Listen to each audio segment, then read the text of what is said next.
Men oldin kelgan ko'p studentlarga tavsiya qilmayman. Qizlarga bu yo'nalishlar salgina mos kelmasligi mumkin. Kimdir dadasiga jentra sovg'a qilsa yoki qanaqadir avtomobil sovg'a qilsa, u ham o'qishni tashlab shunaqa sovg'a qilishga, universitetini pastroq universitetga ko'chirishga harakat qiladi. Jon o'tkir tanashinglarga. Jon o'tkir, qiynaladi bo'lmasa jon chiqqanlar. O'lim holatlari, otasi yoki onasi vafot etgan bo'ladi, kimdir kafilligida qolgan bo'ladi. Xohlasang velosipedda ket, xohlasang samolyotda ket, biznes klass, oddiy klassi bor. Ko'riyo yonsanglar borib, top 70, top 50 talikda turadi. Ular siz kontraktni aytdingiz-ku, kontraktda asli qimmat hisoblanmaydi-da. Har xil marketingli xodlarni ta'sirida talabalar misol uchun arzon ekan, 100% scholarship beryapti, 1 yilga, 2 yilga beryapti, topshiryapti, lekin toifani hisobga olmayapti. Talaba oldin vizadan отказ olgan bo'lsa, 100% отказ bo'ladi elektron viza. Shu tarafi bor. Assalomu alaykum hammaga, aziz kuzatuvchilar, obunachilar. Bugungi podkast ko'pchilikka foydali bo'ladi, chunki bugungi podkastimizda aynan Koreyaga qiziquvchilar uchun Koreyada oliy ta'lim mavzusida suhbat olib boramiz. Bizning mehmonlarimiz bor. Men o'zim tan olgan eng kuchli firmalardan rahbarlarni taklif qilganman. Rahmatullo aka, o'zingiz bir tanishtirib qo'ysangiz bo'ladi? Xo'p, assalomu alaykum hammaga. Ismim Rahmatullo, familiyam Jo'raboyev, Ray Consulting kompaniyasi asoschisi va CEO hisoblanaman. Hozir kungacha aynan Koreya sohasida o'zimiz faoliyatini olib borib kelyapmiz. Yana bir kuchli firmalardan biri o'zim tan olgan Jamshid akani ham taklif qildik mehmon sifatida. Assalomu alaykum, men ismim Jamshidbek Toshtemirov, Dream International Agency kompaniyasining rahbariman. 5 yildan beri Janubiy Koreyaga talaba jo'natish hamda talabalik vizasi bilan shug'ullanib kelmoqdamiz va shu kungacha 1000 ga yaqin talabalarni o'z vizalarini olishiga hamda Janubiy Koreyani nufuzli universitetlarda talaba bo'lishga yordam berib kelmoqdamiz. Gap yo'q. Mana Rahmatullo aka, Jamshid aka Kamina, ko'pchilik biladi, Forward Agency'ni asoschisi, rahbari. Men shaxsan o'zim mana shu Rahmatullo aka, Jamshid akadan ko'p narsa o'rganganman. Men bulardan keyin ish faoliyatini boshlaganman. Bugungi suhbatimiz Koreyada oliy ta'lim. Bugungi podkastimiz umumiy bu yerda hech qaysi firmalarda reklamasi ketmaydi. Bu yerda umumiy Koreyaga ketmoqchi bo'lgan qiziquvchilar uchun to'liq ma'lumot bermoqchimiz. O'zi til kursi nima, to'g'rimi? Bakalavr, kasbiy ta'lim farqlari, magistratura, viza turlari, qisqa shunga o'xshash suhbatlar bo'ladi. Bo'lsa birinchi boshlasak bo'ladi. Menimcha til kursi haqida ko'pchilikka qiziq. Bo'lmasa shu men endi boya aytib o'tgandek, til kursi haqida menimcha boshlasak yaxshi, chunki ko'pchilik til kursiga qiziqadi. Chunki ko'pchilik reklama qiladi til sertifikatsiz deb. O'sha menimcha ko'pchilikni qiziqtirsa kerak. Til sertifikatsiz til kursiga ketish. Shunga fikringlar qanaqa? Til kursi o'zi nima? Endi sizlardan eshitsaylik fikringizni. Til kursi dasturi nima uchun ishlab chiqilgan aynan Koreyada? Ya'ni bilamiz, chet ellik talabalar Koreyaga kirib borganda ikkita tilda o'zaro oliy ta'limni o'zlashtiradi. Birinchisi ingliz tili, ikkinchisi koreys tili. Endi savol tug'iladi, umuman til bilmaganlar nima qiladi, qanaqa qilib borsa bo'ladi desa, mana shuni oldini olish maqsadida xuddi o'sha o'zimizda o'rganiladigan koreys tili kursi universitetlarda qoshida ochilgan kampusda, ya'ni til kampuslarida koreys tili kurslari o'rgatiladi. Ya'ni haftada ba'zilarida 4 kun, ba'zilarida 5 kun, 4 soatdan koreys tili darslari qo'yilgan. Uni asosiy aytaylik fokusi nimaga qaratilgan? Ya'ni bizada aytaylik akademik litseylar bor, ya'ni qaysidir universitetning qoshida ochilgan va ularning asosiy maqsadi o'sha universitetga talabalarni tayyorlab berish.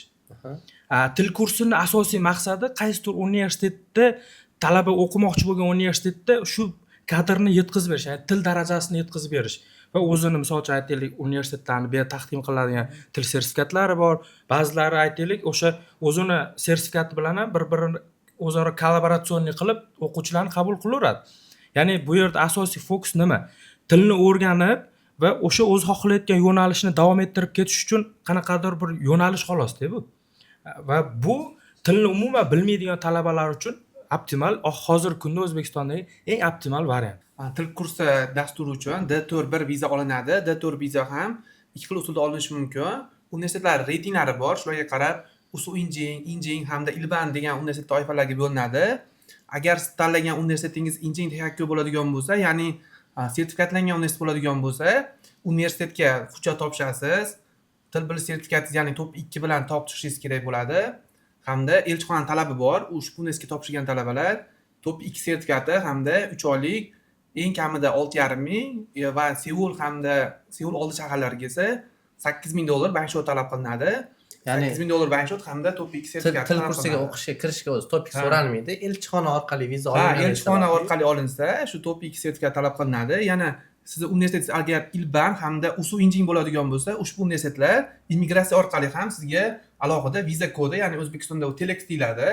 Shu Telex kodi orqali ham elchixonaga hujjat topishingiz mumkin. Bunda hech qanday sizda qo'shimcha hujjatlar, masalan, yillik daromad yoki til sertifikatlari talab qilinmaydi. Hamma talab qilinadigan hujjatlar, ish haqlari barchasi Janubiy Koreyada universitet joylashgan immigratsiyaga topshirilishi mumkin. Janubiy Koreyada jami o'rtacha 35 ta immigratsiya bor. Hammasida viza chiqishlari ham har xil bo'ladi. Ya'ni hujjat topshirayotganingizda universitetga qaysi immigratsiyaga qaraydi, immigratsiyani statistikasi qanaqa, qanday viza berilmoqda. Masalan, imminni o'zbeklarga yoki vyetnamlarga qaraganimiz yaxshi, chunki ikkala davlatga viza chiqish ancha qiyin qolgan davlatlarga solishtirganda. Hozirgi kunda bilamiz, Seul hamda Seul oldidagi shaharlarga yaxshi Telex viza chiqyapti. Agar talabalar ham sertifikatsiz topshirmoqchi bo'lsa, ushbu shaharlardagi universitetlarga topshirishni tavsiya qilamiz. Chunki viza deyarli juda ham yuqori chiqadi. Yosh chegarasi ham juda ham muhim rol o'ynaydi. Hozirgi kunda universitetlar yoki immigratsiya eng oxirgi o'quv yilini bitirganiga, masalan, maktab, kollej yoki universitetlarni bitirganiga eng kamida 1 yildan oshmagan bo'lsa, yaxshi viza bermoqda. Ya'ni ushbu talabalar yoki boshqa hujjat topshirayotganlar ham unga e'tibor qaratish kerak bo'ladi. Agar universitet bitirgan bo'lsa, 1 yildan oshmagan, maktab ham xuddi shunaqa oshmagan bo'lishi kerak. Agar maktab bitirgan bo'lsa, bilamiz, 17 yoshdan 20 yoshgacha bu eng yaxshi yosh. Ko'pincha immigratsiyalar maktab baholariga ham juda ham qaraydi, ya'ni GPA lari deyiladi. O'rtachasi 4 dan yuqori bo'lsa, yaxshi viza beradi. Talabalar, topshirayotgan talabalar ushbu ko'rsatkichlarga yaxshiroq e'tibor qaratsa, yaxshi viza chiqadi. Ota-ona yillik daromadi ham so'raladi immigratsiya tarafidan. Juda ham ko'pchilik savol beradi, bilasizlar. Elchixonada ota-onani nomidagi mol-mulk, mashina yoki kadastr hujjatlari bilan ham bemalol viza olish mumkin. Masalan, TOEFL sertifikati bo'lsa, lekin immigratsiya imminni ota-onani yillik daromadiga qaraydi. Uni miqdori esa Koreya tomonidan belgilab qo'yilgan. Oyiga ota-onasi Koreyavonda 1 milliondan ko'proq topish kerak bo'ladi. Ya'ni 1 yillik daromadi ota-onani 12 million won bo'lishi kerak. Bu o'rtacha O'zbek so'miga 120 million, ya'ni 10 ming dollardan yuqori bo'lishi kerak bo'ladi. Ya'ni yillik daromadlariga ham e'tiborli bo'lish kerak. Agar yillik daromadi kamroq bo'ladigan bo'lsa, umuman viza berilmaydi. Agar 12 milliondan kam bo'ladigan bo'lsa. Mana shu joyda yosh chegarasini aniqlashtirib ketaylik, chunki ko'pchilik mana shu joyda qiynalyapti. O'zi umumiy olganda yosh chegarasi belgilanmagan, lekin umumiy hammani o'zini aytaylik qarashida qaysidir ma'noda, ya'ni imigratsion efirlarni holatiga ko'ra yoshlar belgilanib qo'yildi. O'sha narsa hozirgi kunda juda talabalar o'rtasida muhokamaga sabab bo'lyapti-da. Ba'zilar aytadi, misol uchun 23 yosh deydi, 24 yosh deydi, kimdir 21 yosh deydi, 19 yosh deyapti.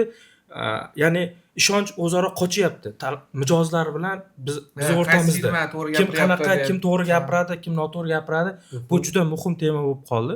Umumiy olganda yosh chegarasi immigratsion qonun qoidaga ko'ra 40 yoshgacha belgilangan, lekin hozirgi kunda immigratsion efirlarni viza berish holatiga qarab har xil yosh chegaralariga ega bo'lib qoldi. O'zi lekin men o'zimning fikrim bo'yicha yosh chegara nima uchun qo'yilgan, endi nima uchun yoshroq bo'lish kerak studentlar, o'zi til kursiga boradigan studentlar Koreyaga borib, koreys til kursini o'qiydi. Bu yuqori aytganimdek, soddaroq qilib endi obunachilarga tushuntirsaylik, o'quv markaziga boradi, universitet qoshida ochilgan til kursida koreys tilini o'rganadi, 6 oydan 2 yilgacha davom etadi.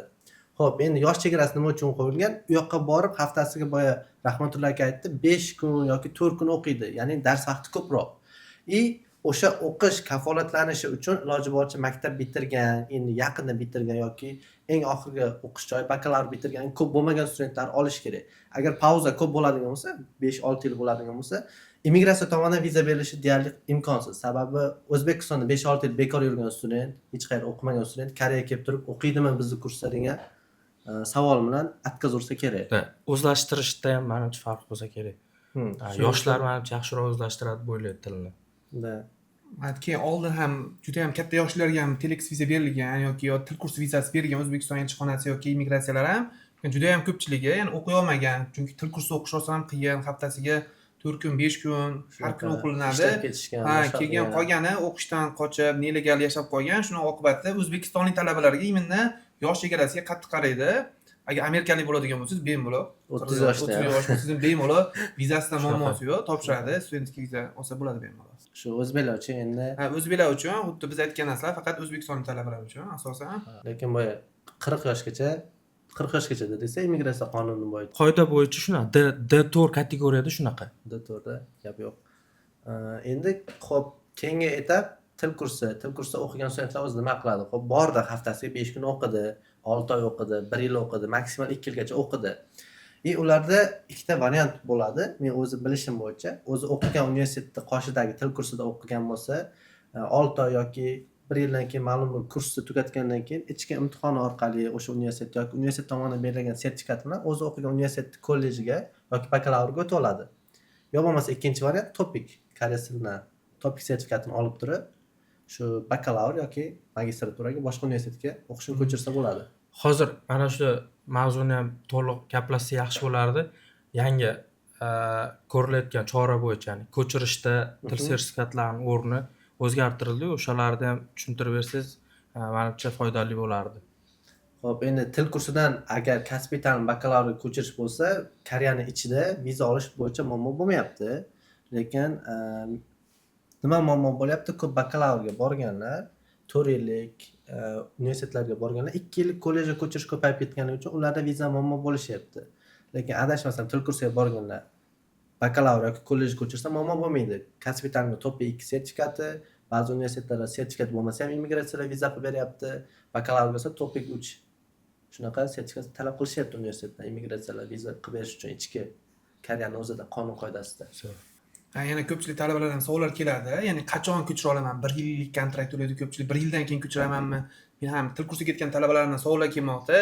Akasi 6 oydan keyin o'qishimni ko'chirib beraman dedingiz, lekin ko'chadagi qaysidir boladan eshitgan, 6 oyda ko'chirib bo'lmaydi degan. Men aytdim, ko'chadagi barcha hollarni gapiga ham ishon olmanglar deb. Men ko'chirishi masalan 6 oydan keyin o'rtacha yaxshi muddat, ya'ni 6 oylik til kursidan keyin bakalavrga yoki kasbiy ta'limga yoki magistraturaga topshirsa bo'ladi. Ya'ni bakalavr bitirib ketgan bolalar ham magistraturaga bemalol hujjat topshirib, vizalarni o'zgartirsa bo'ladi. Endi eng kam muddat, ya'ni til kursi 3 oylik bo'ladi. Men talabam 3 oydan keyin ham ko'chirib bergan o'qishni, ya'ni iyunda ketgan hamda sentyabrda vizasini o'zgartirganmiz. Masalan, o'tgan yili bitta talabamizda top 2 sertifikati bordi. Ya'ni immigratsiyalarga qarab, universitet reytinglariga qarab topshirishlari tavsiya etiladi, chunki ayrim konsalting universitetlar hamda viza berish cheklangan universitetlarga baribir viza chiqishi qiyin bo'ladi. Til kursidagi talabalar asosan davomatlariga hamda baholariga juda ham e'tiborli bo'lsa, sertifikatsiz ham bemalol o'z vizasini cho'zdirsa bo'laveradi bemalol. Yana eng katta mavzulardan bittasi menimcha va ko'p savollarga, ya'ni ko'p savollar shu haqida bo'lyapti. Talabalar keladida, tilni bu yerdan qanchadir muddat o'rganib qo'ygan, o'quv markazida, boshqa joyda, lekin topik bizda bilasizlar murakkab, registratsiya qilish, boshqa qilish qiyinroq. Shuni hisobiga vaqtdan yutqizmaslik ma'nosida til kursi qilib bo'lsa ham ketmoqchi bo'ladi. Shunaqa. Va har doim beriladigan savol nima? Borib yana noldan o'rganamanmi koreys tilini? Yaxshi. Bu yerda o'rgandim-ku, yana borib shu narsani yana boshqa yerda o'rganamanmi? Umumiy holatda misol borgandan keyin orientatsiya qilish jarayonida bilim darajasini o'lchab, o'zi mos qilishadi. qo'yadi. Level test qiladi, ya'ni darajasini belgilab, agar 2-chi daraja bo'lsa 2 ga, 3 bo'lsa 3 ga qo'yadi, hamda bemalol o'zining darajasiga teng kurslar bilan o'qisa Va bo'ladi. mana shu holatda keyin menimcha 3 oydan keyin ham ya'ni bitirib o'qishni ko'chirish mumkin deb bildim. Chunki bu yerda topik 3 gapgacha o'rgangan talaba uzoq muddat menimcha til kursida yura olmaydi. O'zi shu hozir mana podkastimiz davomida til kursini tushuntirib o'tdik. Ko'pchilik qiziqadi, nima uchun til sertifikati ketish imkoni borligi uchun qiziqadi, lekin men o'zim subyektiv fikrim, yana ham bilmadim. Men oldim kelgan ko'p studentlarga tavsiya qilmayman. Sababi to'g'ri, u kim uchun telex viza yaxshi? Haqiqatdan Koreyani o'ziga borib, Koreyan atmosferasida koreyslar bilan to'g'ridan-to'g'ri koreys bilan muloqot qilib, koreys tilini yanada yaxshiroq qilib, ma'lum bir miqdor 6 oymi, 1 yilmi o'qib turib, keyin o'zim Koreyaga adaptatsiyadan o'tib moslashib olganimdan keyin xohlagan universitetimga borib, ko'rib, universitet bilan tanishib, bakalavr yoki magistraturada o'qiyman degan studentga zo'r variant to'g'risi. Lekin maqsadi endi bizda ikkita toifaga bo'linadi-ku Koreyaga ketadiganlar. Ikkinchi toifa ish. Maqsadim ishlash, Koreyaga borsam bo'ldi, ishni qilaman deganlarga to'g'ri emas. Hozir lekin ancha qiyin. xarajati ham ko'p. Ha, to'g'ri, biz ham talabalarga iloji boricha maqsad ishlash bo'ladigan bo'lsa, sharoit yo'q, qarzda ketaman deydi ko'pchilik. Bular umuman talabalarni qabul qilmaymiz, chunki qarzga ketgandan keyin albatta nelegal bo'lib ishlash kerak bo'ladi. Masalan, o'qishga bormaydi, dars qoldirgandan keyin universitet bizga bog'lanadi. Talabani topib ber deydi. Shuning uchun talabalarni ko'proq jalb qilishga harakat qilmaymiz bu dasturga. Chunki universitet oldidagi javobgarligimiz ham bor. Keyin bitta universitetdan nelegal chiqqandan keyin barchasi bir-biri bilan tanish. Bir-biriga aytib universitetlar, ya'ni bakalavr yoki magistratura dasturiga ketayotgan talabalarimiz ham viza berilishiga yoki qabul qilinishiga ancha ta'sir ko'rsatadi bu. Umumiy o'zbeklar reytingi Umuman ta'sir qiladi. o'zbeklarniki ham to'ppa-to'g'ri. Umumiy o'zbeklar reytingi yomon ta'sir qiladi. Shu viza chiqishi borgan sari qiyinlashib boraveradi. Mana shu til kursiga ketgan o'quvchilarimni yaqinda bitta ma'lumotni eshitib qoldim. Harakat qilamiz, hammamiz aytaylik, talabani nafaqat vizasi bilan shug'ullanishi, borgandan keyin kutib olib, joylashtirib, uy-joy topib, qo'yib, universitetga moslashib olish uchun yordam beramiz, hamma narsasini qilamiz, lekin mana shu jarayonlardan o'tmasdan ketgan talabalar ham borda. Borib, ya'ni o'zi topgan, o'zi qo'ygan, o'zi uyga olgan yoki hozir misol Koreyada ham sekin urfga kiryapti, realtorlik firmalari shakllanyapti. Ya'ni o'zimizni shu o'zbek bolalar tarafidan boshqalardan xuddi shunaqa holat bo'lgan, ya'ni bitta uyga 13 nafar bolani propiskaga qo'ygan. Uni lekin ko'rdik, lekin Ko'rdingizmi? eshitdik. Va mana shu joyda ham menimcha jiddiy e'tibor berish kerakmi deb o'ylayman-da bolalarga. Ya'ni iloji boricha nazoratga olib, to'g'ri yo'nalish beradigan bo'lsak, ertaga borgandan keyin u bola har xil bolalarga qo'shilish boshqa masala va qiynalib qolish boshqa masalada. Ya'ni baribir til kursida ishlash jihatdan qiyin bo'ladi, hatto o'zini misol eplashiga, yashashiga. Unaqa holatni ko'rgan talaba yana battar qiyinchilik ko'rgan talaba xohlasa xohlamasa ixtiyoriy majburiy ravishda nelegallikka qarab ketishga sabab bo'lib qolyapti-da. Mana shularni ham hamma o'zaro bir fikrga kelgan holatda o'zimiz qilib beradigan bo'lsak, menimcha bunaqa muammolar bo'lmaydi. ID kartaga topshirish uchun uy shartnomasi, ijara shartnomasi bor. O'shani nazarda tutdingizmi? Hozir bitta uyga 13 kishini Shunaqa bo'lgan, registratsiya qilgan. Endi u Koreyada bilamiz, kvartiralarda, ya'ni uylarda depozit to'lovi bor. Hozir oshib ketgan juda ham, poytaxtlarda juda qimmat. Talabalar shu depozit to'lovini to'lab, bitta kvartirani o'zi nomiga shu shartnoma tuzishga qiynalganligi uchun sherik bo'lib, o'zi aslan noqonuniy, bilib qolsa immigratsiya jinoiy javobgarlikka tortib yuboradi, mumkin emas. Lekin qilishyapti. Mana shu ham o'zbeklar reputatsiyasiga putur yetkazadi lekin. Shunaqa. Va o'sha bolalar ham misol uchun mana immigratsion tarafidan, xodimlar tarafidan ushalganda, shu 13 ta bola odam qo'ygan, ushlagan, o'zi misol uchun arzonga ketmaydi bilasizlar, til kursida 8 ming, 9 ming aylanib ketadi. Shuncha xarajat qilib, mana boya aytganlaringdek qarz havola qiladi, nimadir qiladi, mashinasini sotib ketadi-da, borib yana deportatsiya bo'lib O'zbekistonga qaytib kelish og'ir-da u ya'ni yosh talabalarga. Xo'p, endi til kursi mayli o'z yo'liga keyingi etapga o'tsak, kasbiy ta'lim ko'pchilikni hozir o'ylantiryapti. Tushunmovchilik bo'lyapti, juda ham tushunmovchilik bo'lyapti. Imana top 2 sertifikati bilan topshirayotgan talabalar. O'shani bir oydinlikka kiritishimiz kerak. Kasbiy ta'lim o'zi nima? U kim keta oladi? Nima plyusi bor, nima minusi bor? Shuni ochiqcha gaplashib, shu obunachilarga ma'lumot bersaylik. Yaqin kelajakda kasbiy ta'lim qaysi tarafga qarab ketadi deb o'ylasak-a? Endi yaqin 2 yil ichida kasbiy ta'limga ketuvchi talabalar soni ortib boradi, albatta, chunki o'qishlari kasbiy ta'limda asosan 2 kun bo'ladi. Chunki O'zbekiston talabalari uchun asosiy qismi baribir ishlash uchun ketadi Koreyaga, asosiy ishlash va o'qish uchun. Shuning uchun menimcha 2 yil ichida kasbiy ta'limga ketuvchilar soni ortib boradi juda ham, chunki juda ham ko'pchilik kasbiy ta'limni bilamiz, O'zbekistonga juda ham ko'p kelmoqda hamda talabalar jalb qilish uchun. Mening fikrim shunday. Men ham shunaqa o'ylayman. Hozirgi vaqtda trendda bo'lganligi uchun birinchidan ekonomishni kam xarajat qiladi studentlar. To'g'ri, yaxshi scholarship bilan jalb qilmoqda talabalar. Ikkinchidan, topik 2 sertifikati bor studentlar kasbiy ta'limga keta olyapti. Til kursidan ko'ra ancha qulay. Kam xarajat, darsi kam, ishlagani qulay. Eng katta plyusi shu ish. Borgan student 2 kun, ba'zi universitetlar 3 kun, ba'zilari 1 kunligi ham bor. Qolgan darslar onlayn bo'ladi. Ko'proq ishlaydi. Yaqin 2 yil ichida ketuvchilar ko'payib, keyinchalik balki to'xtab minusga kirishi mumkin, to'xtashi mumkin bu soha. Yana aynan mana shu kasbiy ta'lim bo'yicha top 2 bilan har xil bu videolar to'ppa chiqyapti to'g'ri, hali to'ppa ikki. chetga jo'natib yuboryapsizlar, chetga kelib qolyapti, to'g'ri. Eng qiynalyapti yaxshi- talabalar. Mana shu masalani Ha. tushuntirib bering. To'g'ri, juda ham yaxshi savol bo'ldi, chunki juda ham ko'pchilik Koreyaga borgan talabalar ham yoki kimlardir ham Instagramlarda ko'rdim, juda ham ko'p videolarda yomonlaganini.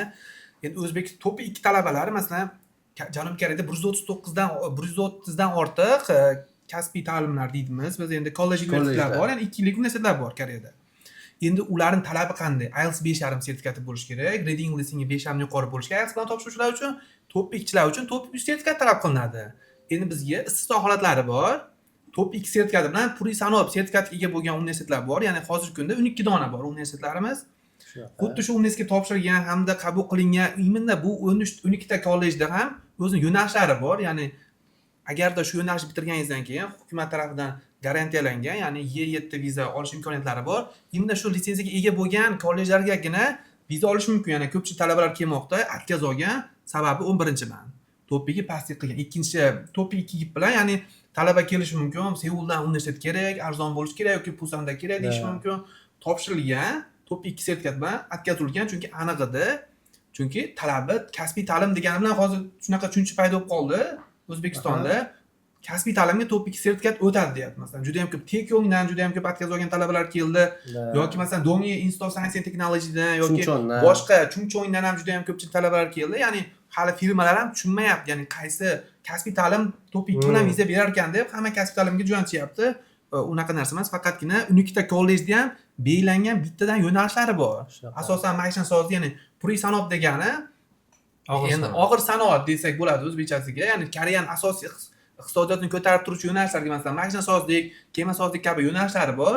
Shularga topshirsagina viza olish mumkin. Ya'ni chekka joyda ekan, albatta bu universitetlar chekkaroq joyda joylashadi, chunki asosan zavodlarga ishchi tayyorlash uchun, ya'ni Y7 viza uchun ishchi kuchi tayyorlash uchun mo'ljallangan. Endi to'pi 2 bilan ikkita imkoniyat. U to'pi 2 o'zi hech narsani bilmaydi koreys tilida. Til kursining sertifikati, ya'ni til kursidan viza olish uchun to'pi 2 sertifikat talab qilinadi.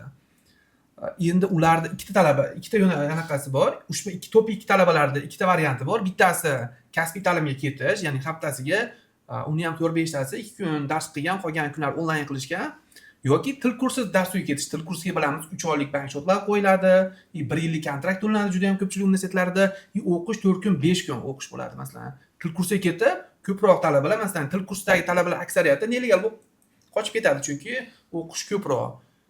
Endi ularda boshqa varianti yo'q yoki yana bitta varianti bor.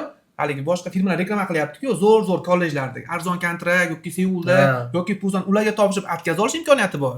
Yoki mana shu 12 ta belgilangan kollejga topshirib viza olishi hamda Janubiy Koreyaga yetib olish imkoniyati bor. Ularda ham chekka joyda ekan degani bilan juda ham chekka emas. Ya'ni 2 kun ayrimlar Sojongda, Chumbuk Pogonda yoki Kunjangtelarda ham juda ham ko'p yomonlamoqda hozir. Endi boshqa iloji yo'q u talabalarda. Yoki boshqa kollej, u iloji yo'q. Topshirsa bo'ladi. Albatta vizadan atkaz oladi 100%lik u. Chunki belgilab qo'yilgan ularda. 12 ta kollej, yana juda ham ko'pchilik 12 ta kollejda ham ro'yxatlari ham yo'q. Ularni ham bir ulashib qo'ysa yaxshi bo'lasdi. Yo'nalishlari bilan birga, chunki yo'nalishlari ham boshqa yo'nalishga topshirib yuborsa ham albatta atkaz oladi bu. Xo'p, endi to'liqroq ozgina to'ldirib ketaman. Sal obunachilar osonroq tushunishi uchun. Xo'p, kollej ko'p Koreyada. Jamshid aka aytdi, 130 dan ortiq kollej bor. Bu hamma kollejga ham to'pi 2 bilan keta olmaydi studentlar. Viza ola olmaydi.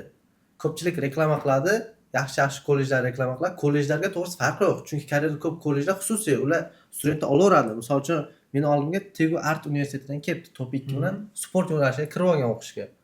Vizaga topshirsa atkaz beradi. Universitet qabul qilaveradi, universitet kontraktini olaveradi. Universitet kollejlari talabi to'pi 2 sertifikat talab qilish mumkin yoki universitetlarning ham huquqi bor, hech qanday sertifikatsiz o'zini imtihoni bilan, ya'ni koreys tili imtihonida ular universitetning qonun qoidasi bor, immigratsioniy huquqlari ham bor universitetlarga qabul qilishga, ya'ni sertifikat yo'q bo'lsa ham, ya'ni ko'pchilik shunga ishonib, to'pi 1 bilan yoki to'pi 2 bilan shunaqa ayrim kollejga topshiryapti va o'z atkazini olib, normalniy masalan bilamiz O'zbekistonlik talabalar bank-shotni ham pulga qo'ydiradi. O'rtacha $2-3 ming, ya'ni firma to'lovi ham to'lagan $3,000 pul yo'qotib kelmoqda. Ayrimlari Koreyaga borib, uchun universitetimiz chekka ekan, unaqagan deganlarni ham ko'rdik baribir. Hop, endi shu topik 2 bo'lsa, sizlarda tanlov bo'lmaydi. Ikkita variant, yo til kursi yo kasbiy ta'lim. Kasbiy ta'limni ham 12 ta 13 ta belgilangan universitetlar shu kasbiy hunar O'tgan yili kollejlari, 13 ta edi, hozir 12 dona qolibdi. o'shalarga unda ham Koreyada ishchi kuchi yetishmaydigan sohalar, og'ir sanoat, mashinasozlik, bilasizlar Koreyada Kia, Hyundai kompaniyalari yirik avtomobil yetishtirib chiqaradi. Kemasozlik shunga o'xshash. Albatta bu universitetlar, kollejlar chekkaroq lokatsiyada joylashgan. Lekin xohlasanglar boringlar, xohlasanglar topinglar ko'tarib yaxshi universitetga boringlar. Albatta. Topik sertifikati yoki topik 4 olsa, bemalol hamma joyga ketsa bo'ladi. Topik 3 uchun ham Shunaqa. cheklangan, topik 4 bilan hamma joyga ketsa bo'ladi. Ya'ni ko'plab universitetlar qabul qiladi.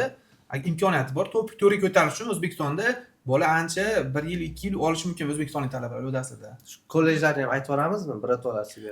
Yana bitta taraf bor. Hozirgi kunda ko'pchilik qizlar ham kasbiy ta'limga topshirishni o'ziga afzal bilyapti.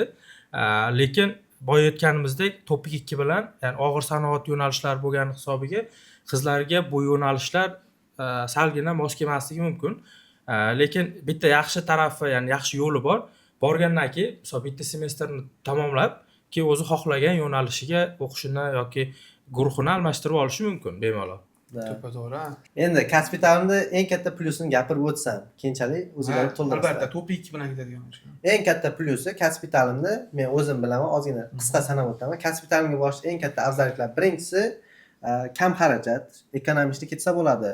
Til kursiga 10-15 ming dollargacha xarajat qiladiganlar eshitganmiz. Kasbiy ta'limga 3 ming dollardan maksimal 5 ming dollargacha xarajat qilsa bo'ladi. Ikkinchi afzalligi, topik 2 sertifikati bilan borish mumkin. Uchinchi afzalligi, dars kunlari haftasiga kam, 1 kun, 2 kun, 3 kungacha bo'ladi. Ko'proq studentlar ishlasa bo'ladi. To'rtinchi afzalligi nima? Meni davrimda kasbiy ta'lim bo'lganda ketardim to'g'risi. Chunki borib turib dars kamu, studentlar adaptatsiyadan yengil o'tadi. Kimgadir Koreya hammaga ham yoqmaydi-da. Borgan student 80% yoqsa, 20% yoqmaydi. Lokatsiyasi, ob-havosi, boshqa millat, ovqatlari achchiq bo'ladi. O'sha adaptatsiyadan tezroq o'tadi, keyin o'zi moslashib, darajasini ko'tarib, aynan 2 yil o'qish shart emas u. Nimaga o'ta oladi? Bakalavr yoki o'zi xohlagan universitetga o'tsa bo'ladi. 2 yil o'qigan taqdirda ham 2 yil ham juda ham zo'r bo'ladi. kam muddatda tezda o'tib ketib qoladi. Malakali ishchi viza, professional EYT vizasini ham ta'minlab beradi. Shu plyuslari ancha yaxshi menimcha. Kasbiy ta'lim qo'llab-quvvatlash kerak. Hozirgi kunda men ham ko'pchilik kasb ta'lim ketgani ma'qul deb hisoblayman, chunki ayrim universitet yoqmay qolishi mumkin. Masalan, ko'pchilik universitet talabalar keladi, 10 ming talik universitetda o'qiyman, Seulda bo'lsin deydi. Qimmat universitetlar talashadi. Universitetlar qimmatli qilishi mumkin talabalarga yoki ko'proq haftada 3 kun, 4 kun, 5 kungacha o'qish mumkin. Kasb ta'lim ketadigan bo'lsa, bemalol 1-2 yil Koreyaga moslashib, bundan keyin bakalavrga xohlasa 1-kursni o'qish mumkin yoki ayrim bakalavr 4 yillik universitetlarga 3-4-kursdan ham davom etishi mumkin. Yaxshi imkoniyat bu. Xohlasa ishchi viza qiladigan bo'lsa, ishchi viza qilib ketishi mumkin masalan. Narxiga to'xtalmasak ham baribir mayli kontraktni to'la oladi degan taqdirimizda ham ta'lim ya'ni talabi yuqori bo'lgani uchun o'zi o'ylayotgan Koreyadan kutuvi noto'g'ri bo'lib, ya'ni o'zaro bir-biri bilan chiqishmagan holatda ko'ngli sovib qolish holat bo'lishi mumkin-da.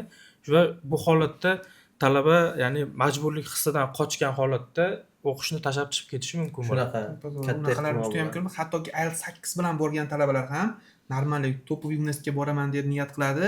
Hattoki o'qishni tashlab, hozir nelegal holatda yashaganlarini ham ko'rmoqdamiz. Juda ham yomon u. O'zbeklar bilmadim, endi o'zbek studentlar ana reytingni prosta raqamni o'ylaydi-da. Kuchli universitetlarga aytadi, "Yo'q, gap yo'q, osilsang balandlarga osil" deydi. Seoul National deydi, Yonsei deydi, Koryo deydi. Lekin boradida to'g'risi eplolmaydi. Sababi raqobat kuchli-da. Biz o'zbekmiz, qonimizda bor. Biz faqat o'qimaymiz-da, biz ishlaymiz hamda. Hatto qizlar ham. O'qib ishlab hayotda ana ikkita qo'lda yozadigan Agar yaponlarga talaba o'zi xohlab, rostdan o'qimoqchi bo'lsa ham, harakat qilsa ham, baribir uni kontrakti juda ham yuqori. Masalan, Koryote yoki Yonsei universitetlarini ham kontraktlar juda ham bir semestrga 4 ming, 5 ming dollargacha boradi. Endi buni to'lash ko'pchilik ota-onalar tomonidan to'lab berisha olmaydi. Ya'ni birinchi semestr to'lab berish mumkin, lekin ikkinchi semestrdan talaba baribir to'lashga qiynaladi. Shuning uchun ham ushbu kuchli universitetlar tanlayotganda juda ham e'tiborli bo'lishlari kerak.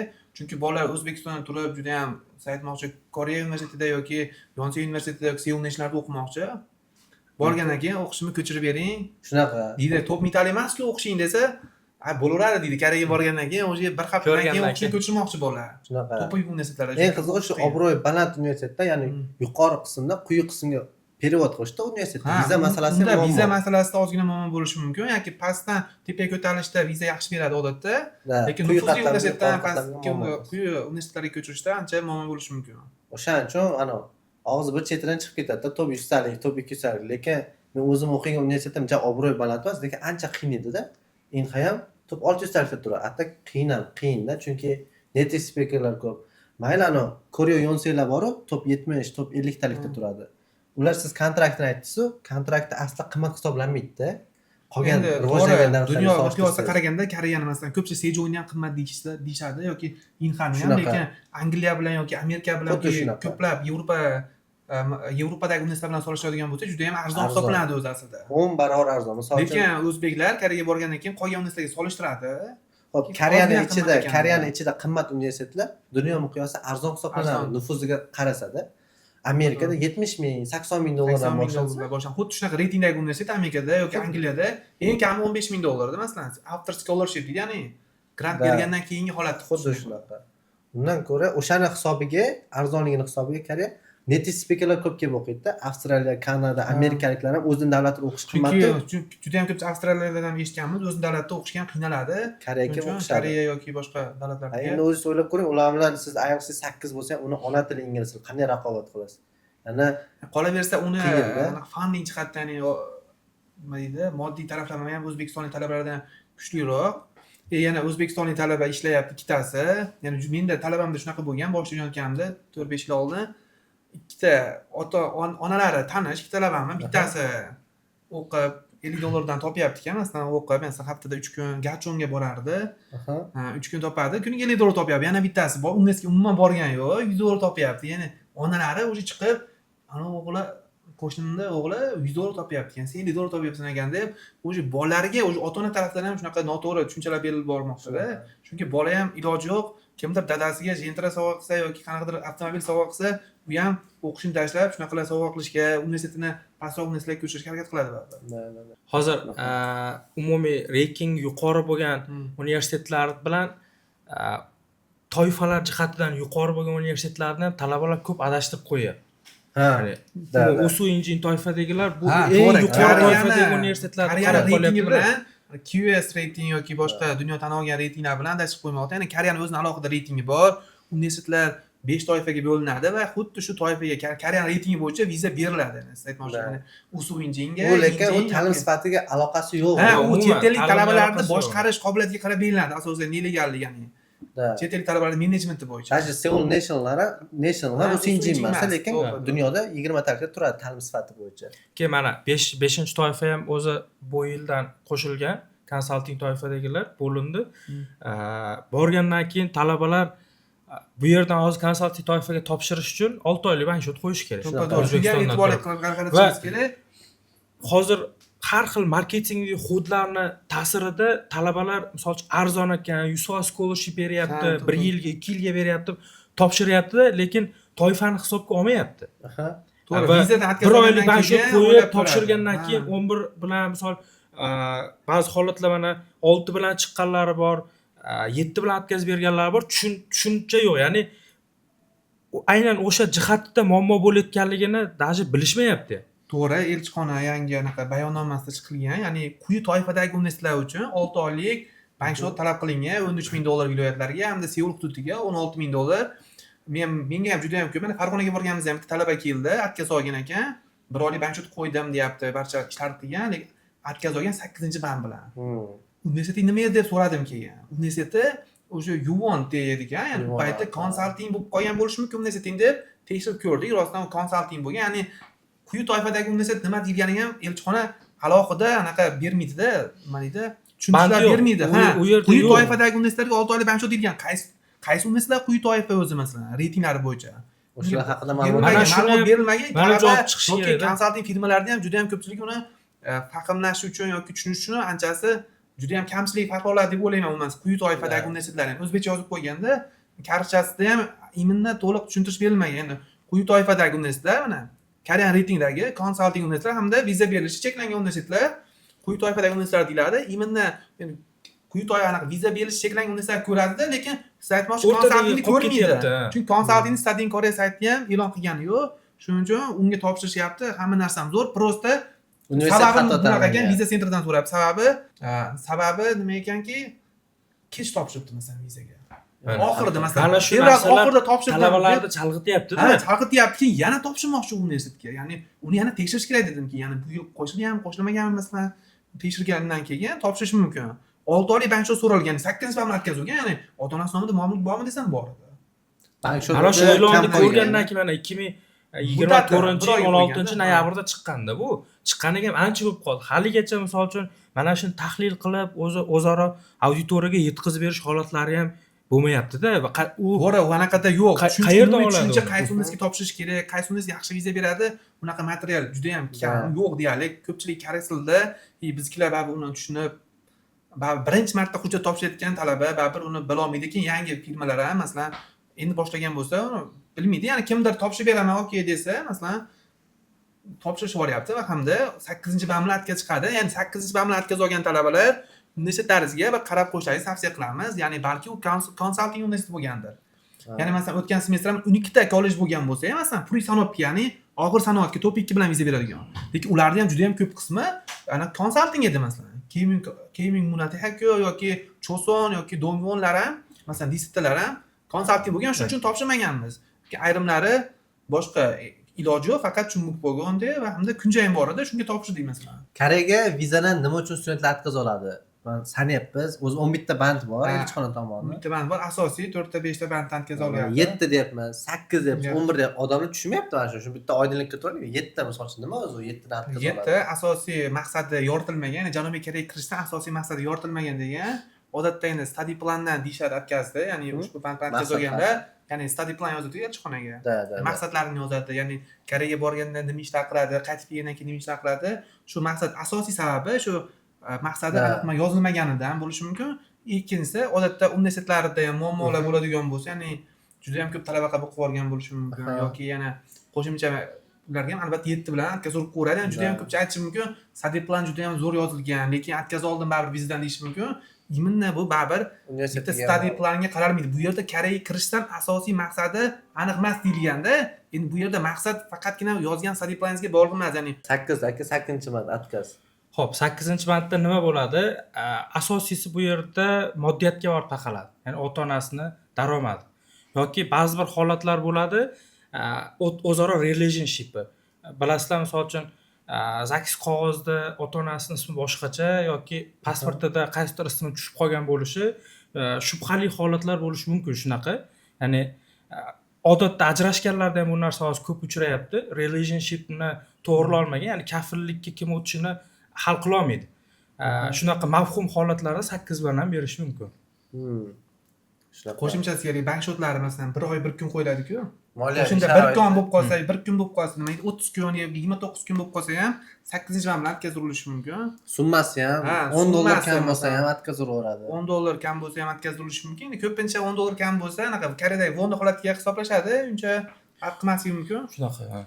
Xo'p, 11-band 11 endi boshqa sabablar, har xil Sababi sabablar. ko'p bo'lishi mumkin. Talabaning yoshi katta bo'lsa, misol uchun kasbiy ta'limga topshirgan bo'lsa yoki Til bilish sertifikati til bilish kamroq bo'lsa, sertifikati, masalan, reading listeningda ham xuddi bo'lishi shunaqa juda ham ko'p. ingliz tilida IELTSda baholari, maktab baholari Maktabdagi Turli xil baholar ham sabablar. fix terilgan bo'lsa ham 11 bilan Plus o'tkazib qisqasi elchini viza bergisi kelmasa 11 bilan o'tkazib 11 bilan qo'yadi. berib qo'yish mumkin, to'g'ri aytasiz. Shunaqa kayfiyat yaxshi bo'lsa. umumiy keyin mana Kayfiyati bankshot ham- masalasida ham mana shuni ham jiddiy qarashimiz kerak deb o'ylayman-da. Oldin bilamiz, misol uchun bankshotlarning miqdori qimmat bo'lgan. Ha, 20 ming ha, dollar. uni ha? ham Shu paytda nima bo'ldi? Orada talabalarni o'ylagan holatda yengillik berdik Bekor deb gapman. berildi. Lekin aslini olganda von kurs qadrlangan. qadrsizlandi, shuni hisobiga tushib qoldi bu narsa. Hozir To'g'ri, yana endi- ham kamayadi menimcha, chunki hozir inflyatsiya bo'lib, kurs Hozir endi valyutasi von ancha- уже qaytyapti sekin, endi 3-4 kundan beri. Endi asosiy 16 ming qayerdan kelgan, 13 ming qayerdan kelgan, 6,5 ming qayerdan kelganlarni talabalarga tushuntirsak, keyin ular bemalol tushunishi mumkin. Ya'ni 16 ming, 20 ming nima uchun 16 ming bo'lib qolganini yoki 18 ming.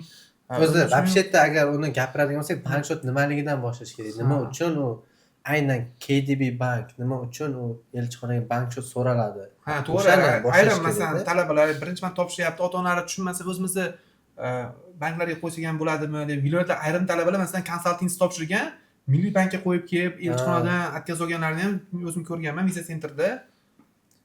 Umumiy Ha. bo'lmasa, pochkasini bog'lab qo'yaylik. Ya'ni moddiyat haqida. nima uchun bank so'raladi, nima uchun yillik daromad so'raladi. Aha. Umumiy holatda olib qaraganda aytaylik bir talaba, ya'ni O'zbekistondan bo'ladimi, umumiy international bo'ladimi, Koreya hududiga kirib borayotganda admissionida ham bu narsa yozilgan bo'ladi yoki umumiy holatda living costlar. Borib yashash xarajatlari 1 yil davomida qancha xarajat qiladi va mana shuni qoplay oladigan darajadagi puling bormi degan savolga bank javob beradi. Xuddi shunaqa. Endi savol tug'iladi, bu talaba bo'lsa, maktabni, kollejni, universitetni endi bitirgan bo'lsa, qayerdan oldi? Ya'ni bu qo'yilgan pulni. Va mana shuni isbotlash uchun sepochka yillik daromad, ya'ni ota-onasini daromadiga borib bog'lanadi. Va tabiiy holatda u talabani ota-onasi kafillikka olib ta'minlaydi. Va shuni hisobiga so'raladi. Endi ba'zi bir force major holatlarda aytaylik, o'lim holatlari, otasi yoki onasi vafot etgan bo'ladi, kimdir kafilligida qolgan bo'ladi. Mana shunaqa holatlarda ham rasman kafillikka olgan insonni daromadlarini yoki ko'chmas mulklarni topshirsa bo'ladi. Zo'r tushuntirdingiz. Ya'ni To'g'ri, qo'shimchalikni ham qo'shimcha qilib qo'yishimiz kerak. Ya'ni ota-onam yillik daromadi yo'q, viza olsam bo'ladimi degan, ya'ni baribir yangi talabalar ko'plab savol beradi. Agar talabalarda ota-onasini hech qanday yillik daromadi yo'q bo'ladigan bo'lsa ham, elchixonaning yengilliklari bor alohida, ya'ni qishloq xo'jaligida band bo'lgani uchun ota-onasini nomidagi mol-mulki, masalan, uy yoki mashinasini ham kiritsa, bemalol elchixonadan muammolarsiz viza olish mumkin. Xo'p, Hech qanaqa xavotirga tushish hojat yo'q o'zi narsalarga. Rahmatullo aka aytdi. O'zi tushunarli ham bo'ldi menimcha. tushunarli. Koreyaga student bo'lib boryapti. Maqsad o'qish u yoqda. O'qigandan keyin u yoqda kontrakt, yashash xarajati, yedi ishchisini qoplay olishga moliyaviy sharoit yetami yo'qmi? Qisqa qilib aytganda puli bormi yo'qmi? O'shani isbotlash uchun elchixona bank shot qilgan. Endi o'zbekchilikda Milliy bank, boshqa banklarni o'yin qilib spravka yozdirsa bo'ladi, to'g'risi. O'shaning uchun ham aynan KDB, u Korean Development Bank, Koreyadagi bankni Toshkentdagi filiali. Bu yerda spravka ham, ya'ni ma'lumotnoma ham QR kodli. Uni soxta qilib bo'lmaydi. Hamma pul qo'yadi, majbur pul qo'yadi. Bundan keyin davom ettiraylik. Shu bank shot yillik daromad qilolmayman, sharoitim yo'q deydiganlar uchun ham shans bor, to'g'rimi? Aytib o'tgan Osinjin universiteti haqida. O'sha shu bilan bakalavr davom ettirsak ham bo'lar ekan keyin. O'zi mana Jamshid aka shu masala Osinjin nima uchun Osinjindagilarga bu narsa talab qilinmayapti? Yaxshi savol berdingiz. Chunki Usuinjing universitetlari hozirgi kunda 22 dona bo'ladigan bo'lsa, ushbu nelegallar soni juda ham kam. Ya'ni immigratsiya yoki elchixonani tekshirishdan ko'ra Usuinjing universitetlarini hujjat tekshirishi juda ham kuchliroq ularda. Shuning uchun hech qanday ular erkinligi bor. Ya'ni ular qo'shimcha masalan yillik daromad yoki bank shot talab qilinmaydi. Ya'ni ular ham bemalol Toshkentdagi Janubiy Koreya elchixonasidan viza olishi mumkin. Endi bu degani o'zi maxsus ro'yxatda universitetlar bor. Bu universitetlar reytingi baland universitetlar emas. Bu boya aytib o'tgan Chet ellik talabalarni menejment, ya'ni boshqarishda yaxshi ular. Ya'ni nelegallar kam chiqadi. Chunki ular yaxshi saralab olgan yaxshi talabalardi. Shuning uchun ular ishonadi. Davlat shuning uchun unga imkon bergan. Ya'ni hech qanday bank shot hamda ota-ona yillik daromadsiz viza olish mumkin ular. Boya bank shot yillik daromad haqida Jo'rat aytdi. Ya'ni KDB bankdan qo'yiladi. Nimaga? Sababini ham aytdi. Ya'ni O'zbekiston banklarida yoki tashkilotlarida har xil o'yin bo'ladi. Oldin misol uchun 18-19-yillarda bakalavrlar uchun boshqa banklardan topshirish ruxsat bo'lgan. Bir kunlik bilan va mana shu narsani hisobiga bu narsani olib qo'ydi va faqat KDB banki urib qo'ydi. Juda ham o'sha paytda juda ham ko'p bankdan, juda ham ko'p, masalan O'zbekiston banklaridan juda ham soxta hujjatlar ko'payib ketgan. Juda ham ko'p elchixona ularni farqlolmay qolgan, shuning hisobiga keyin KDB bankni joriy qilishdi barcha talabalar uchun. Xo'p. Anaqa davom ettirsam, bakalavrda boya Osinjin bor, nelegal, Jamshid aka nelegal deyapti. Nelegal bu boyagi universitetga bakalavrga borgan studentlarni o'qishini tashlab turib, noqonuniy qochib ketish koeffitsiyenti foiz juda kam, 1% dan ham kam bo'lgani uchun o'sha universitetga o'qishga kirgan studentlarga elchixona daveriya bergan, ya'ni ishonch bergan. Bu universitetga kirsa student qochib ketmaydi. Oxirgacha shu 4 yil bo'lsa 4 yil o'qiydi. Mana 2-kursdan keyin, 3-kursdan keyin kontraktni to'lay olmay, qiynalib qochib ketmaydi. Chunki studentlarni bu universitetlar yaxshi kontrol qiladi yoki sharoitlar zo'rmi, kontraktlar arzonmi, studentlar qochishmaydi. O'sha universitetlarga bank shot yillik daromadsiz bakalavrga hamda magistraturaga viza olsa bo'ladi. Hamda til kursiga ham yoki magistratura dasturlariga ham bemalol agar ushbu universitetga qabul qilinadigan bo'lsa, bemalol vizalarni qiyinchiliklarsiz olish mumkin. Menimcha hozir hamma dasturlarni gapirib beryapmiz, bari magistraturaga ham to'xtalmasak bo'lmaydi. Chunki buni ham o'ziga yarasha auditoriyasi katta. Jo'rat magistratura uchun hozir O'zbekistondan bormoqchi bo'lgan talabalarga qaysi viza turlari bor va ularni farqlari nima? Xo'p, endi to'g'risi magistraturaga oldin ko'pchilik elchixona orqali viza olardi, Elchixona. lekin elchixona talabni qiynashtirib qo'ydi. To'piy 4 so'rayapti, koreysini To'piy yoki so'rayapti. IELTS 5.5, unda ham reading listening baland bo'lsin deyapti. Shunaqa holat bo'ldi, ko'p studentlar, ko'p universitetlar magistraturaga student qabul qila olmay qoldi. Ya'ni talab kamayib ketdi. Elektron viza ham chiqdi. 2021larda o'zi test bo'lib ishlagan bu narsa. Faqat test bilmayman yaxshi o'tmagani hisobiga menimcha keyin Yoki karantin sabab emasmidi? Karantindan chiqish payti edi Da, bu. da. Karantindan chiqqan payti edi. O'sha paytlar o'zi banshotlar ham 6 oylik bo'lib qolgan. 6 oylik bo'lib qolgan, keyin elchixona Qiyinchilik bo'lib faqatgina qolgan. telexlarda qabul qilgan yoki Shunaqa bo'lib qabul qilmagan. Shu paytda universitetlar ham sekin talabalar jalb qilish uchun boshladi, ya'ni e-viza qilishlardi, immigratsiyonni olib, hech qanday elchixona aralashtirmasdan. Chunki bilamiz, Toshkent elchixonasi juda ham qattiq qilib qabul qilmagan talabalarni qaytardi. Bu bo'yicha aynan o'sha 20-21-yil dasturlarida qilgan odamlar, ya'ni konsaltinglar ko'p bo'lgan. Menimcha o'zlari bilsa kerak. E-viza demak 2020-21 boshlangan. O'quv yillarida bo'lgan. Boshlangan. Ha, Uni test qilgan ishlangan. odamlar test shaklda. Demak, orada bir pauza bo'lib, keyin mana 2023da yana qaytadan joriy qilindi. Urfga kirdi. Endi Urfga urfga kirdi. kirib ketdi bu narsa. Hozirgi kunda endi magistraturaga bormoqchi bo'lgan talabalarga ham bir qaysidir ma'noda удобный variant bo'lib qoldi. Qulay. Bank shot Chunki yo'q. bir oylik kredit bank shu risklari ham kamroq bo'ladi. Yillik daromad ham Yillik daromad ham so'rashmayapti. so'ramaydi. Hozir ba'zi universitetlar til sertifikatsiz ham suhbat orqali qabul qilib, Faqatgina universitetlar huquqlari bor, aytganimizdek, o'zlarining ichki imtihoni bilan ham bemalol qabul qilish mumkin hamda hech qanday agar universitetga qabul qilingan bo'lsa, hech qanday bank shot, yillik daromad hamda sertifikatlarsiz ham bemalol vizasini olish mumkin. Lekin baribir e-viza degani juda ham ko'pchilik 100% viza deb tushunib qolgan, lekin unaqa emas. Unday emas. Umumiy bu tushunchaga borish kerak emas lekin. Da. Ya'ni 100% dek viza bu yo'q narsa o'zi. Yo'q Aslida narsa, to'g'ri. elchixona tarafidan bo'ladimi, imigratsion tarafidan bo'ladimi, hattoki ba'zi jihatidan u ko'rib chiqib kamchilik chiqishi yo sog'lig'idan qanaqadir muammo chiqib qolishi mumkin. Xuddi shunday. shu elchixona tekshiradigan hujjatlarni immigratsionni tekshiradi. Da. Hozirgi vaqtda demak magistraturaga ketaman deganlar ikkita variant bor. Ikkita variant. Xohlasa elchixona orqali oddiy viza qiladi yoki e-viza, ya'ni elektron viza qilsa bo'ladi. Demak, hozir ko'pchilik elektron vizani afzal ko'ryapti. Afzal ko'rmoqda, to'g'ri. Lekin yana bitta narsa, elektron vizada viza chiqish koeffitsient 100% emas, lekin juda yuqori. Agar talaba oldin vizadan atkaz olgan Atkaz bo'lsa, 100% atkaz bo'ladi elektron viza. Shu tarafi bor, to'g'rimi? Ha, как Telexga o'xshagan narsada bu ham, ya'ni Telexda ham hozir shunaqa rol o'ynaydi-ku, elchixona tarafidan atkaz olgan bo'lsa, Telex vizasi ko'p holatlarda muammo bo'lib qolishi mumkin. Endi biz tahlil qilsak, asosiy elektron vizadan atkaz olganlarda bilamizki, oldin Vizadan viza atkaz muammosi tarixi bo'lgan, bo'lgan, shuning uchun shunaqa. bermayotganini aytmoqda ko'p immigratsiyadan so'ralgan paytda universitet tarafidan. Shuning uchun atkazib bor talabalarga topshirish tavsiya qilinmaydi. Chunki 35 ta immigratsiya baribir har xil, ular alohida nizomi yo'q ekan, oldin atkaz olgan talabaga atkaz urgin degan, ularda o'zining ichki qoidalari hamda atkaz olgan bo'lsa, xuddi shu yerdan viza olgan deb ta'kidlab. Va shu viza tarixi deganda ham oydinlik kiritib ketaylik talabalarga. Viza tarixi, mana ko'pchilik aytadi, atkaz olgandan keyin zagranipasportimni almashtirib yuborsam bo'lmaydimi? Foydasi yo'q. Jishshirada qoladi. Misol uchun yoki nimadir qilsam, ismimni o'zgartirsam bo'lmaydimi degan holatlar, savollar ko'p bo'ladi o'zi odatda. Ya'ni bu tarix aslida identifikatsiya raqamiga qo'yilishini ham inobatga olib qo'ygan yaxshi. Ya'ni pasportini o'zgartiradimi, rasmini o'zgartiradimi, ismini o'zgartiradimi? Bundan ko'ra juda ham ehtiyot bo'lish kerak, ayniqsa Telexga topshirayotganda. Chunki men ayrim talabalar juda ham ko'p, har kuni deyarli ikkita talaba telefon qiladi. Ya'ni hech qanaqa KTB bank shotsiz yoki ota-ona yillik daromadlarini qalbakilashib immigratsiyaga topshirgan hamda uni tekshirib ko'rganimizda elchixona tomonidan 5 yilga taqiqi bor, ya'ni kerak kirishga. Shuning uchun Telex vizaga topshirayotganda ham firmalaringizga ham juda ham e'tiborli bo'lishingiz kerak.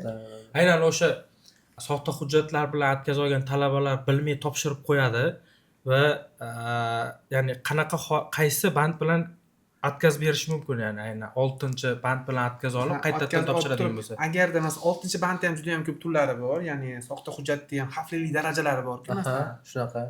Agarda immigratsiyaning 11 qoidasi deydi, ya'ni Koreyaga noqonuniy hujjat, qurol-yarog' yoki taqiqlovchi narsa olib kirgan bo'lsa, ya'ni 1 yil, 6 oy yoki 5 yilgacha taqiq olishi mumkin, ya'ni Koreya vizasiga topshirishda.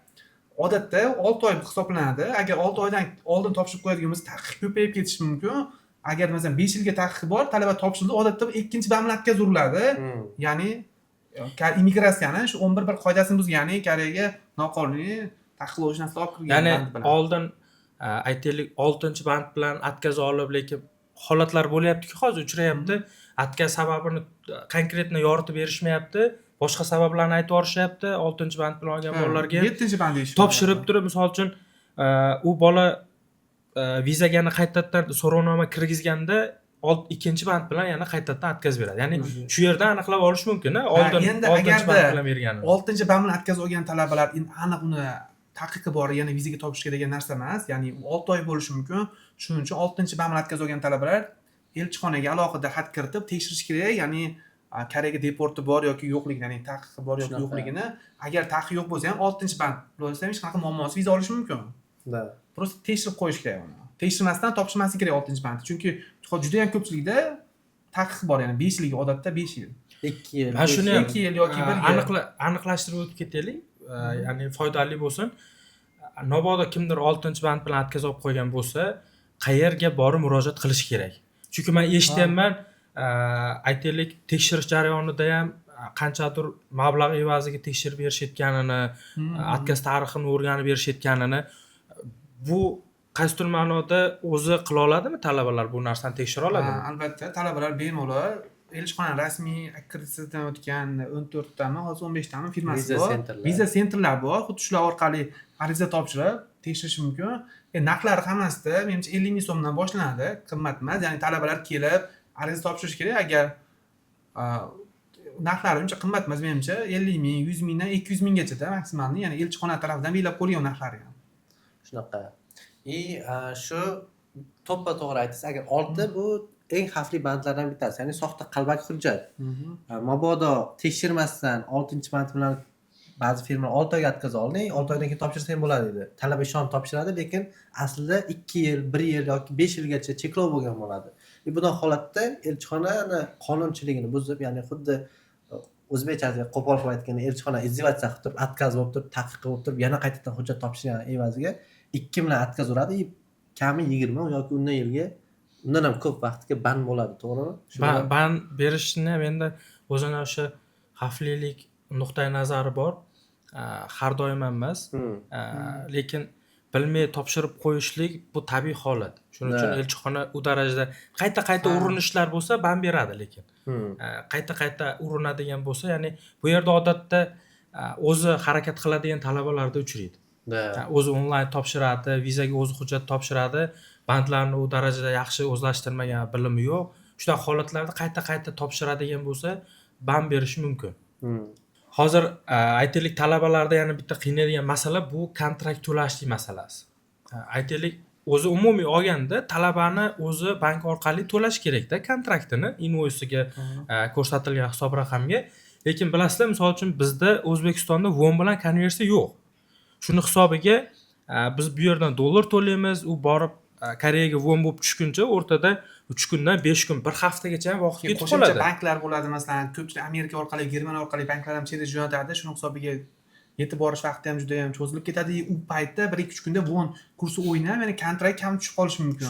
Kam tushgan paytda ya'ni talaba qabul qilinmaydi albatta. Keyin muammolar bo'lib ketgan qo'shimcha. Men misol uchun endi sizlar bilmadim. Ko'pincha hamkor universitetlar bo'ladi-yu, hamkor universitetlar bo'lgani sababli talabalardan kontrakt to'lashga yordam beramiz. U yordam berganda ham, lekin birinchi talabani invoysini berib qo'liga, mana shuncha kontrakting chiqdi, dollar kursi shuncha bo'lyapti ekan deb turib hisob-kitob qilib olamiz. Lekin to'g'ri narsa aytdingiz. Ko'p firmalar, endi men aniq ayta olmayman, endi ba'zi firmalar kontrakti ko'p oladi talabalarni. Misol uchun hamma bilamiz, shu Sojon Kaspitalimi ham o'zi 80% grant bergan, hammaga $400 talabalar kontrakt to'lab ketganda ba'zi firmalar $2000 kontrakt yopishtirib olgan ekan talabalar, bilmagan. Ya'ni o'sha IELTS 5,5 bilan topshirgan bolalarga shunaqa grant bergan. Shunaqa 5,5 yoki top 3 bo'lsa 80% grant bilan $400 kontrakt chiqqan. Deyarli men sizning ham studentlaringiz $400 kontrakt to'lab olgan. Lekin studentlar borgandan keyin bilishyapti, ba'zi firmalar 2000, 1,5 ming dollar lishniy kontrakt qo'ldan sanab olgan. Studentlar shu narsaga hushyor bo'linglar, kontraktlari, invoyslarni ko'rib turib, Google'dan hisob-kitob qilib keyin to'laylar-da, firma orqali to'lasalar. Umumiy shu holatda ham baribir har xil odamlar chiqyapti, eshityapmiz, ba'zi guvoh ham bo'lib qolyapmiz. Hatto o'sha aytaylik invoyslarni ham soxtalashtirib berish holatlari ham to'g'ri. uchrayapti. Kontraktni ko'paytirib aytaylik universitet hisob raqamini o'rniga o'zini Koreyadagi hisob raqamini qo'yib tushirtirib, qimmatroq to'latayotganlar ham bo'lyapti. Umumiy olganda baribir invoysni haqiqiyligini tekshirish juda bir murakkab, lekin odatiy bir testdan o'tgan narsalar bor. Shular bilan tekshirib, o'zi ishonch hosil qilgandan keyin to'lash kerak menimcha. Shunaqa. Odatda ofisi yo'q yoki ayrim firmalar bor, onlayn telefonda ishlaydi yoki Koreyada qaysidir akasiga ishonadi, telefonda hujjat topshirib ko'rmoqchi bo'ladi. Shularda ham juda ham ko'p shunaqa muammolar eshitdim men. Qo'liga naq 6000 yoki 7000 dollar bergan sertifikatlarsiz. Hamda hech qayerdan topa olmay qolgan. Yaqin o'rtada ham misol mana shu narsani eshitib qoldim. 1,5 yillik kontrakt to'latib yuborgan. Ya'ni o'zi aslida 6 oylik to'latish kerak bo'lgan, lekin 1,5 yillik chiqarib berdi deb turib, qo'shimcha ya'ni undirish holatlari bo'lganda bu yerda. Aynan bu holatlar o'sha Koreyada turib, aytaylik, faoliyat ko'rsatmoqchi bo'layotganlar orasidan ko'proq chiqyapti. Ya'ni to'g'ridan-to'g'ri o'quvchini o'ziga bog'lanadi, u o'zini pulini unga tashlab beradi. To'g'ri, men ham shunaqalarning ko'pini ko'rdim. Ya'ni akalari odatda topshirib berishga harakat qiladi Koreyada. Oxirgi bir semestr yoki ancha vaqt yo'qotgandan keyin bizga bo'linadi. Ya'ni o'zbeklar qabul qilmaydi, unislar bor. Biz bilamiz, oldin topshirib ko'rgan bo'lishimiz mumkin yoki unisga aloqaga chiqamiz, qabul qiladimi, qabul qilmaydimi. Qo'shimcha application feelar, har biriga alohida yangi sana bilan KTB Bank shot qildirgan pulga normal masalan 1000 dollarga yaqin pul yo'qotgan. Oxiri bizga kelib hujjat topshirib, keyin vizasini olgan. Ya'ni akalar bilmaydi, ya'ni u universitet qabul qiladimi, qabul qilmaydimi, shularga ham e'tiborli bo'lish kerak. Mutaxassislarga aloqaga chiqish kerak. Mutaxassislarga aloqaga chiqish kerak masalan. Hamma ishchi ustaz, chumchuq so'ysa ham Qassob so'zsa. qassob so'ysa deydi. Qassob bor, qassob tanlaganda ham yaxshiroq tanlashlari jon o'tkirni tanlashinglar kerak. Jon o'tkirini. Qiynaladi bo'lmasa jon chiqqanlar. Xo'p, aziz obunachilar, bilgan biladi, mehnat qadrlagan qadrli, to'g'risi mana issiqda biz studiyada hozir kechqurun soat 10 dan oshdi, 10:30da syomka qildik. Rahmatullo aka o'zini vaqtini ajratib keldi. Shuncha ishi bo'lsa ham Jamshid aka o'zini vaqtini ajratib keldi. Rahmat kattakon. Uchrashganimizdan, o'zaro suhbat qilganimizdan men bilmagan narsalarni bildim. Ko'pchilik uchun foydali bo'ldi, obunachilar uchun ham foydali bo'lgandi. Yana ham o'zingizlar qiziqtirgan savollar bo'lgan bo'lsa, kommentariyada yozib qoldirsanglar, keyingi podkastlarda balki ko'rishamiz. Bundan buyoq ko'proq shunaqa aktiv bo'lishga harakat qilamiz. Ko'pchilik uchun foydali, vatanparvar bo'lishga harakat qilamiz. Albatta, barchaga manfaatli bo'lsin. Shunaqa, rahmat kattakon e'tibor Xo'p, umumiy vaqtinglarni ajratganlaringga, samimiy suhbat uchun, ya'ni foydali ma'lumotlar uchun ikkalalaringga ham rahmat. Menimcha, nafaqat talabalarga o'zaro boshqa jihatdan ham bir-birimizga bir foydali bo'ldi deb o'ylayman. Tez-tez agar bu narsalar tashkillanib turadigan bo'lsa, talabalarning o'rtasidagi aytaylik saviyani ham o'stirish imkoniyatiga erishishimiz mumkin bo'ladi. To'g'ri aytasiz. Juratbekka ma'lumotlar rahmat takliflar uchun. Endi shu bilan bo'lmasa, charchamanglar, o'zingizlar ehtiyot qilinglar. Koreyada hammanglarni ko'rishguncha, Koreyada oliy ta'lim mavzusi bilan bugungi podkastimiz o'z nihoyasiga yetdi. Vaqtni ajratganlar uchun rahmat. Chao.